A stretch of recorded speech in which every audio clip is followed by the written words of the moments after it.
Hello, everyone, and welcome to our Good Deeds Day Facebook Live mini-series, where we're having conversations with our partners around the world as they share the projects and the work that they've been doing during this corona pandemic. Not only what they've been doing during the pandemic, but also the great work that they were doing before and how they work, so they can share with us their major tips on how they are successfully navigating this tricky situation. So hopefully you can learn and implement or make connections to the work that you're doing wherever you are around the world. My name is Tova Gar, and I oversee global partnerships and sponsorship here at Good Deeds Day. I'm happy to have today my speaker, and I will call you my dear friend, Bhola Bhattara, who is the advisor for the National Forum for Advocacy based in Kathmandu, Nepal. Bhola is an activist working with poor and marginalized communities, supporting the indigenous people and other disadvantaged people in Nepal. He's been continuously supporting people affected by crises for many, many years now. Bhola comes from many years of experience of working in this field and is implementing the great experience that he has during this COVID-19 pandemic, really mobilizing volunteers, not only in Kathmandu, but also in remote parts of the country where that is sometimes more complicated. The National Forum for Advocacy is also our coordinator for Good Deeds Day in Nepal and does that together with more than 40 NGOs. I think one of the special things, there are many special things, but one of the special things about that Bhola has been able to create in Nepal is really bringing together so many NGOs to work together on doing good, which is really very exciting. And not just the NGOs, but bringing in also private sector and government agencies to collaborate together and really learn together about the concept of Good Deeds Day. So if you are looking to learn more about how to reach out, how to do more education, how to teach more people about Good Deeds Day, bring them into this concept of doing good, I think Bhola is a great person for you to reach out to and learn from. So Bhola, thank you for being with us today. Thank you, Tova. Thank you. So I'm excited to get our conversation started, but before we do, I encourage you, as I always do, to please share with us where you're listening from and who you are. It always is very exciting for us to see who's listening in and who's on the call with us. And reminding you that if you have any questions for us throughout the conversation, feel free to write them in the chat. We will do our best to address them. If we can't address them on our conversation, we will come back and look at your comments and respond to them. So let's get our conversation started. So what I'd actually like to start us with, if that's okay with you, is just share with us what's going on right now. Nepal and Kathmandu, where are you at? What's going on? Actually, I am based in Kathmandu. It is the capital city of Nepal. Currently, because of this COVID-19 pandemic, huge number of population who are marginalized, who are poor, and especially people who are returnees, migrants especially from India and from the abroad, they are facing a lot of problem. They don't have food, they don't have hygiene and other basic needs, which is very difficult situation to those people who are especially returning from the abroad, from India, and it is also facing that they are not easily able to return back to their home, and in case of the quarantine and other facility, people are facing problem because of very poor and unmanaged quarantine, which is established by local government of Nepal. So these are the things, like more than 14,000 positive cases are found, and almost 31 people are died because of this, pandemic. And from the government side, they are trying to respond, to provide better services. But still, because of the huge, returnees migrants and people having poverty, it is not easy to, provide response in sufficient way. So that is the case, we are facing currently in Nepal. Especially in Kathmandu, you can imagine that, people who were, engaging with different job. They are losing their job, and they don't have job right now, and they are trying to return back to their village, but still because of the transportation, they are not being able to return back to their village. And here in Kathmandu, they are becoming jobless. They don't have job, so they are also facing, to have hand to mouth problem. They are facing that problem as well in Kathmandu. So these are the things, which is going on in because of the pandemic in Nepal. Yeah, really not a simple situation, right? Because you have so many people who in normal times really work in India, right? That's where they work and make their livelihood. So not only do you have the people who in regular times would need your help and your support, right? In our facing challenges, you have now all these thousands of people who have come home, but it's not like they can find work back at home. So it's a population also that is not used to probably needing your services and needing your help, and suddenly they are in need of your help as well, which I can imagine is a very difficult situation. I know I can see that here. People who are not used to being out of jobs, they're used to be people who work and are not used to being ones who receive help, and suddenly that shift also in becoming somebody who needs help is not an easy one. So what are you guys doing? How have you gone about trying to help? Yeah, actually, if you see the role of NGOs and people who, like us, who are mobilizing our network and our volunteers to respond in this pandemic situation. So in the beginning of the last week of March, I think we have started this lockdown. And during in the first few days, we were also becoming very scary, what to do, how to do. It was very difficult time for us. Then in the first week of April, we few civil society representatives discussed each other how to respond, how to engage in this kind of situation. So we few people were from Kathmandu and other from different part of the country, because we have formal and informal network almost all over the country. And almost 20 people with we talked with 20 people among us, and we decided to at least to engage in this process so that we can provide some support to the people who are facing problem.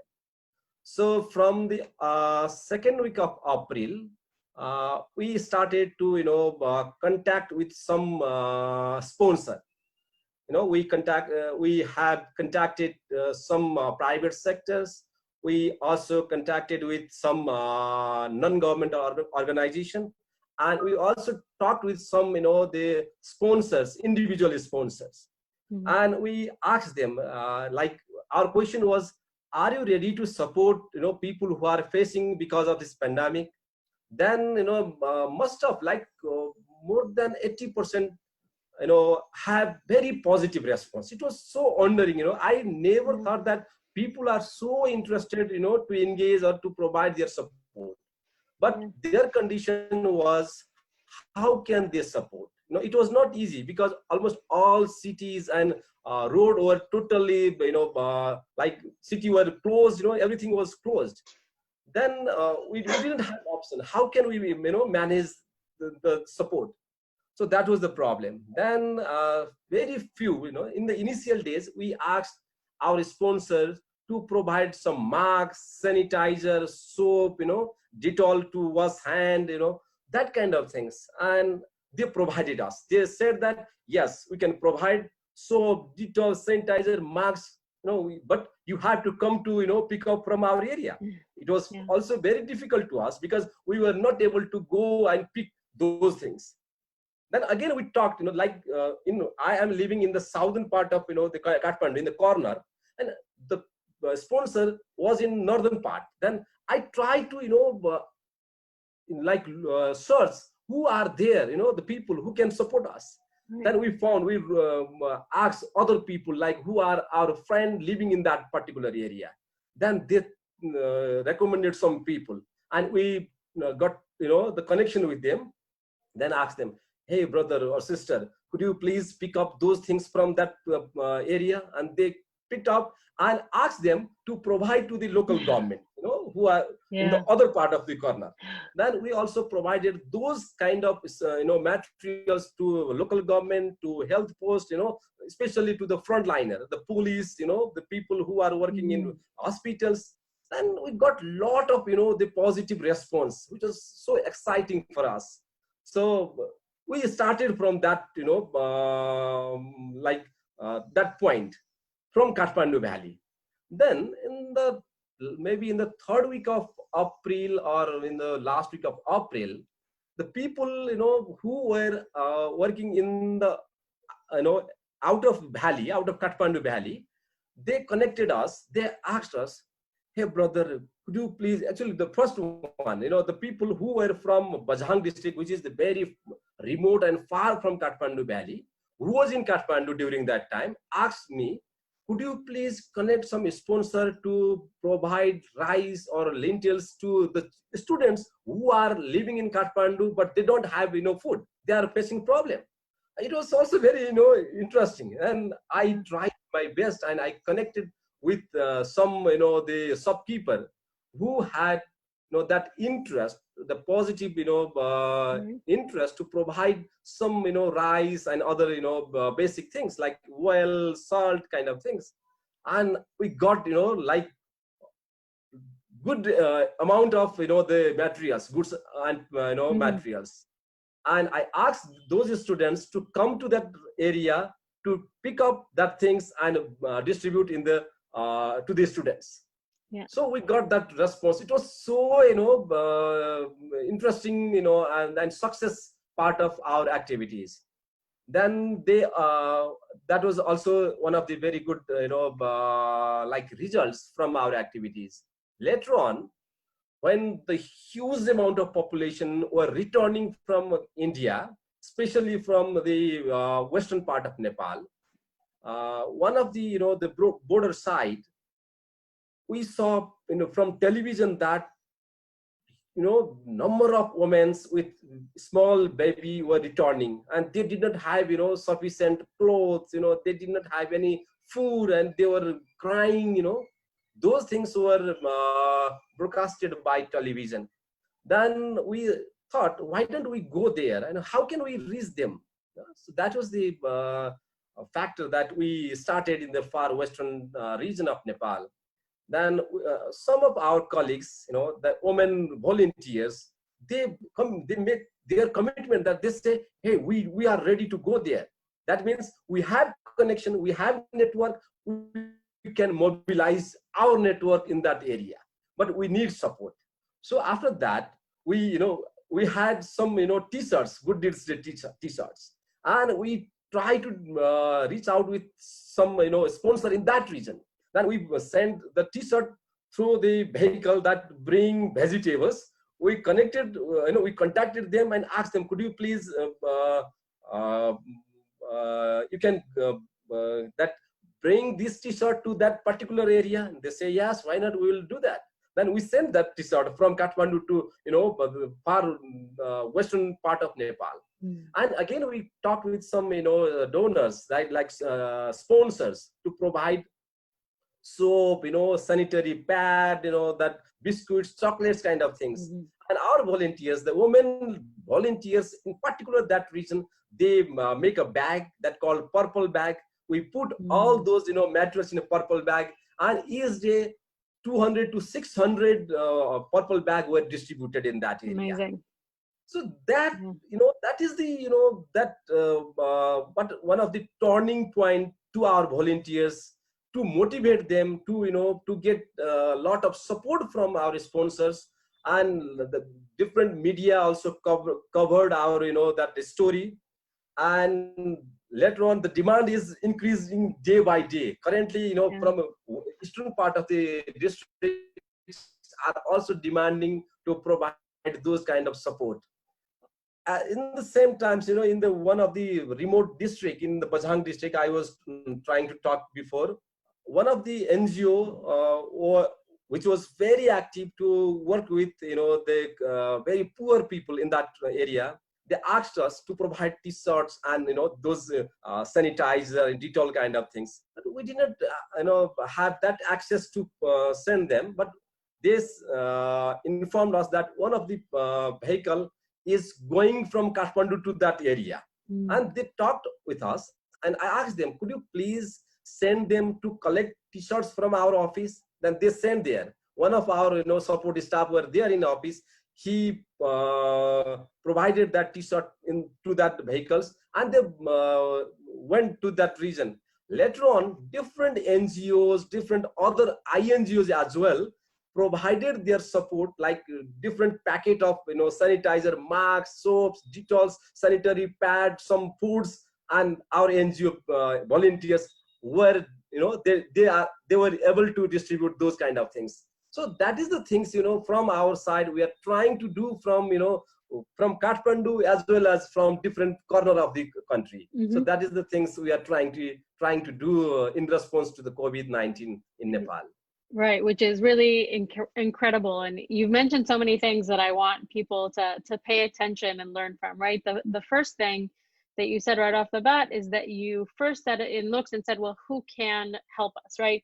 You're not saying we're going to do this on our own, but how can we use our connections, bring people together to think, right? That's step number one, I would say, is first you need to bring the people together who care to think about how to create a plan.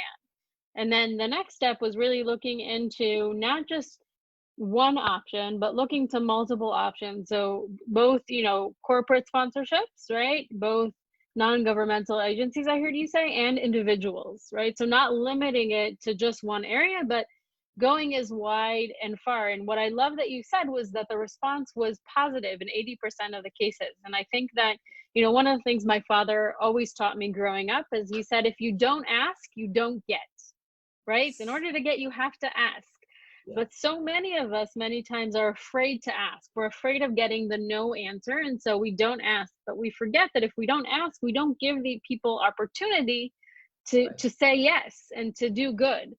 And so I think that your example and what you've done is a great example of where you created for them an opportunity to do good and for them to say yes and an opportunity that they may have not have had or been able to do on their own, or maybe wouldn't have even thought of on their own, right? And you coming to them allowed you to do that.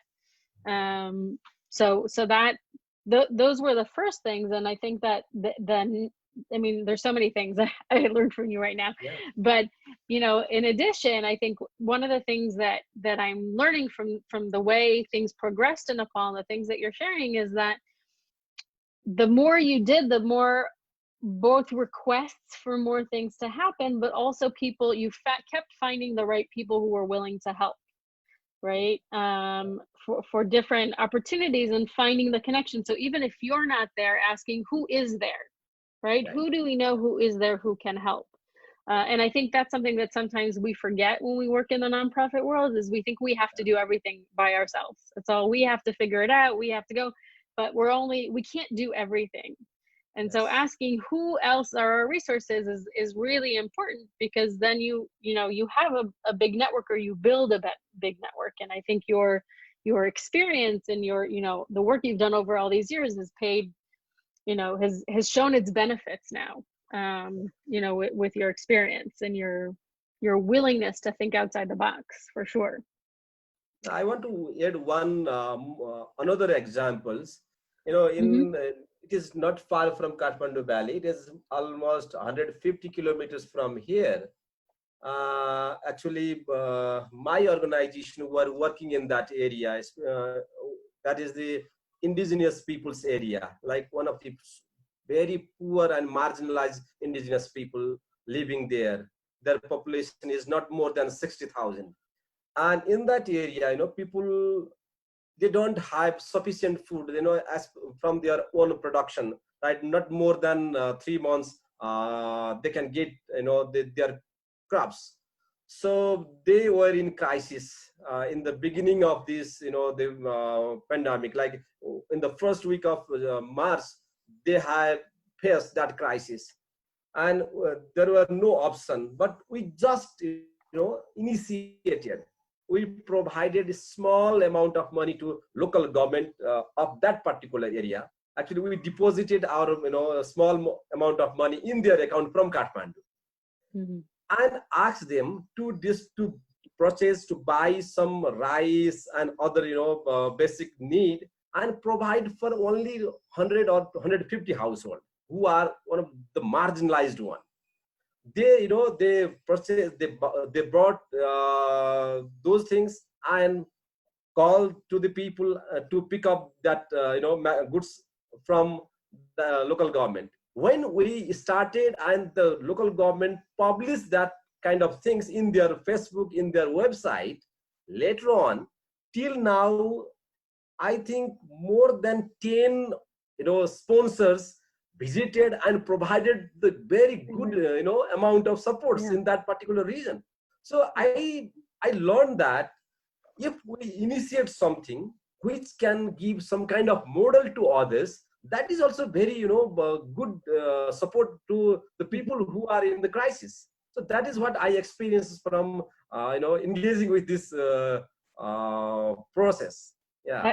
I love that you're sharing that story, because I think that is a perfect example, right? Is that sometimes what we can give is limited, right? If we could help everybody, we would, right?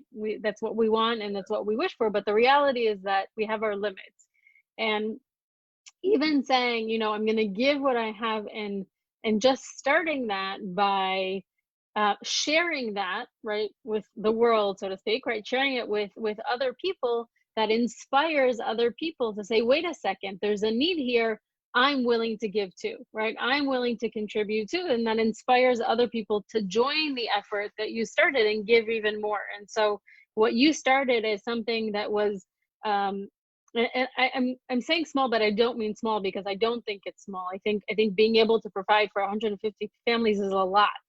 So I don't want to make it sound like it's small, but it's limited in its capacity, can create so much more. I mean, 10 more sponsors is 10 times what you were able to do if you would have just done it on your own and nobody knew that you do it.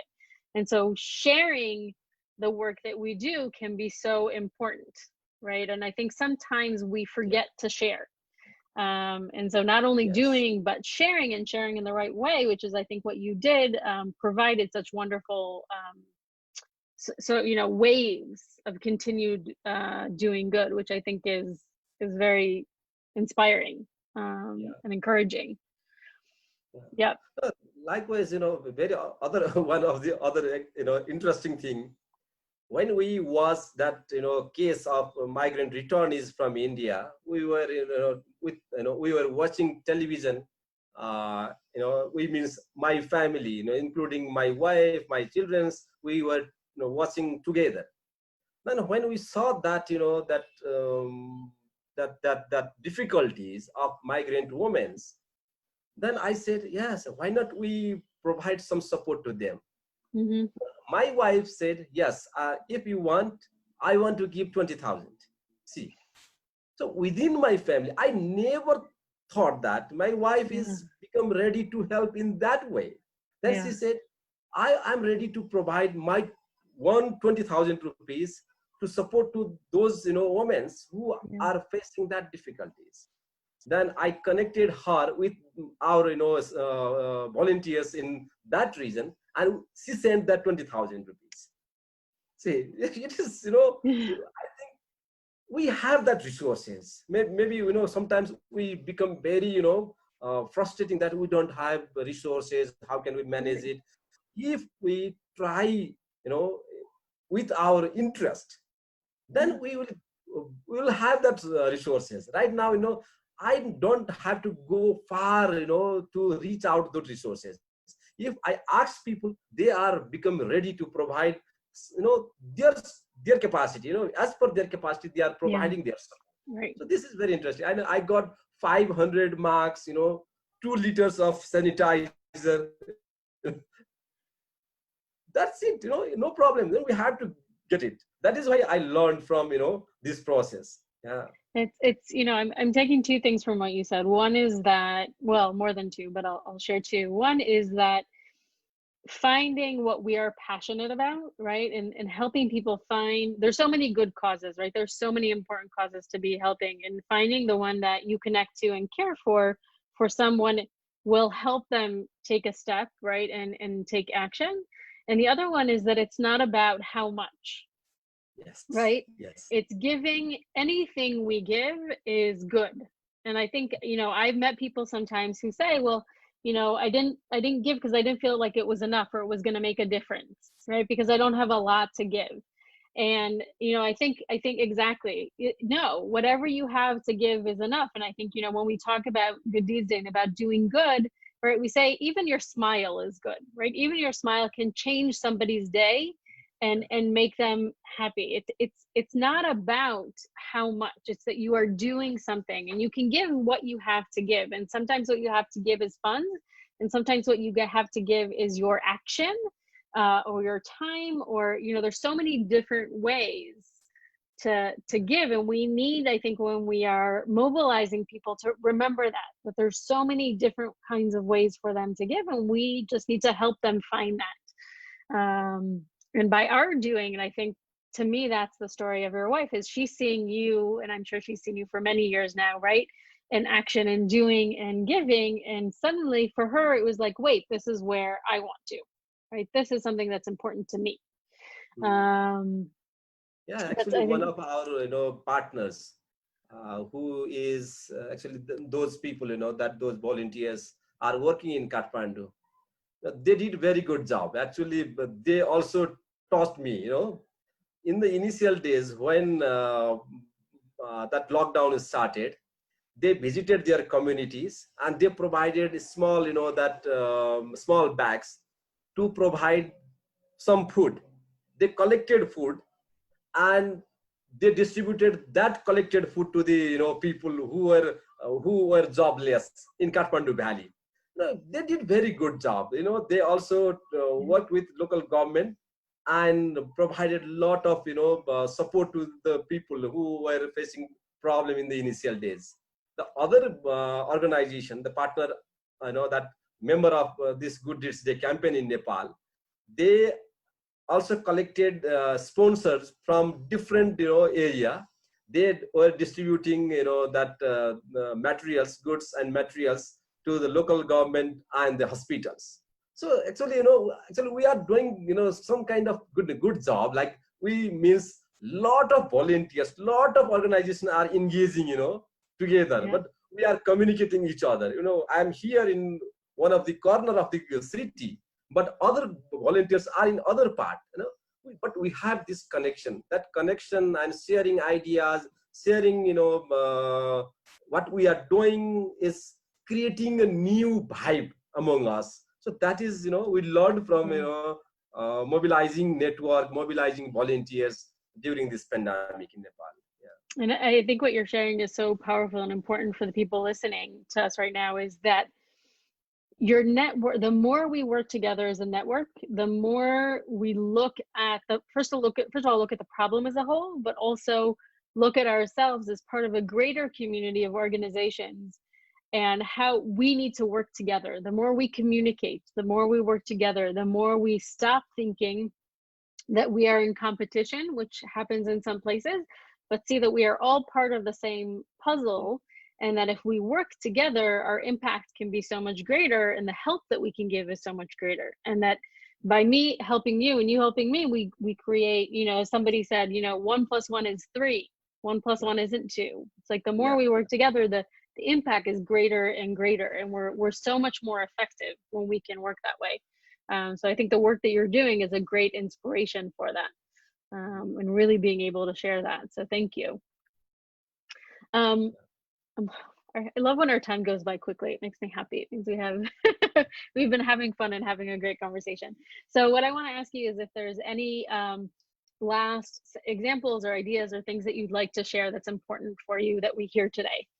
Okay. No, actually, from our network, actually not direct by our own organization, working with many other network, many other organization.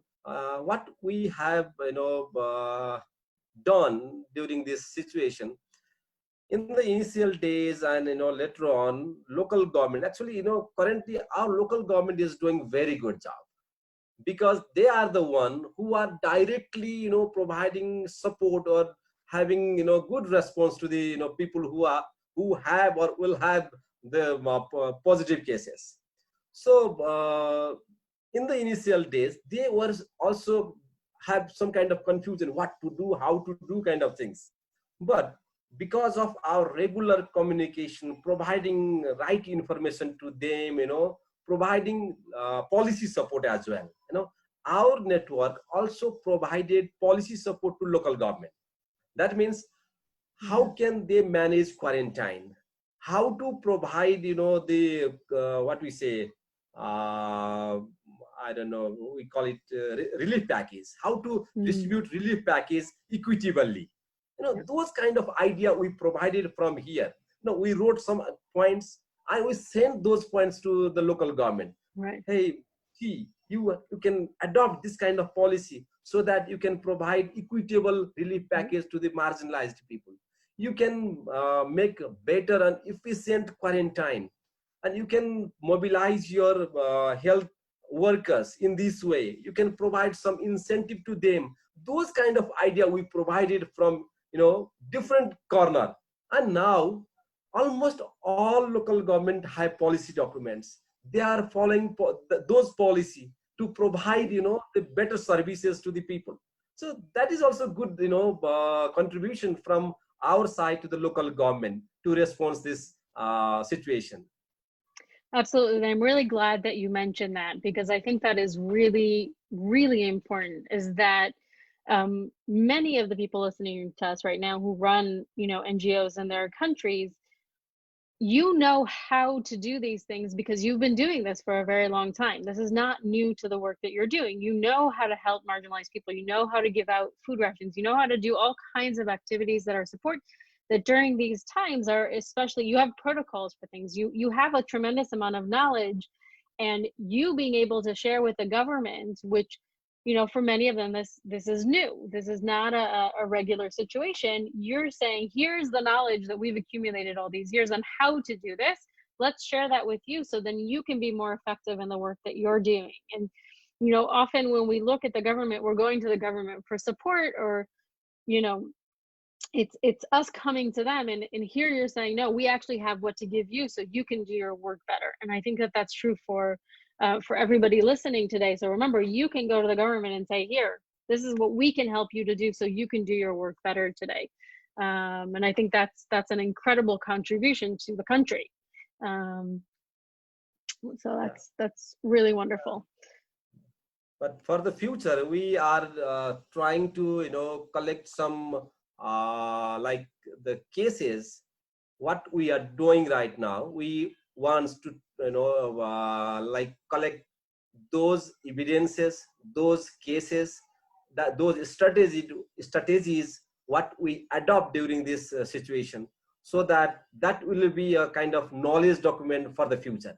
So we have that plan as well. Maybe we will develop coping strategy of poor and marginalized people, how they cope, how they use that particular strategy to return back from one place to another, how they collaborate with like sponsors, like how they get that support, what factors that motivate those volunteers to work in this situation, how local government is responding it.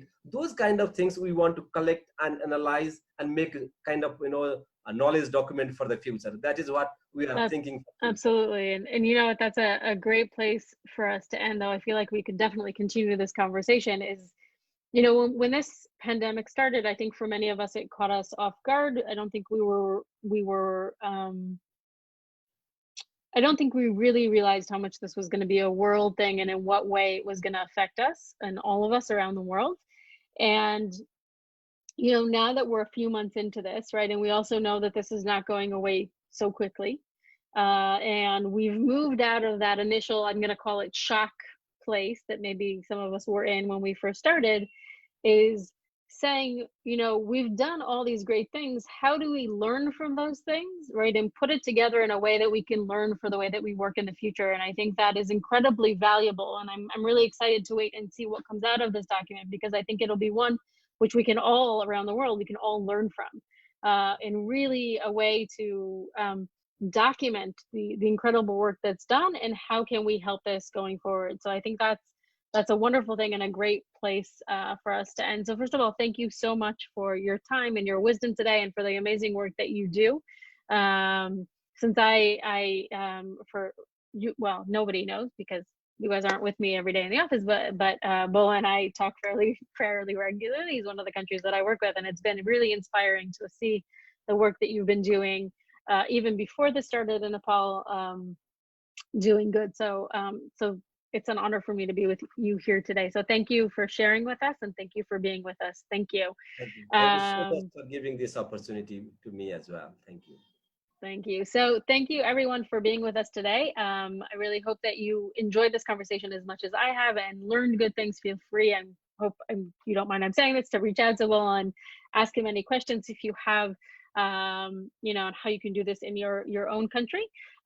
We look forward to seeing you in our next Facebook Live event, continuing our learning together as we learn from around the world. So thank you very much and have a wonderful day. Bye, everybody.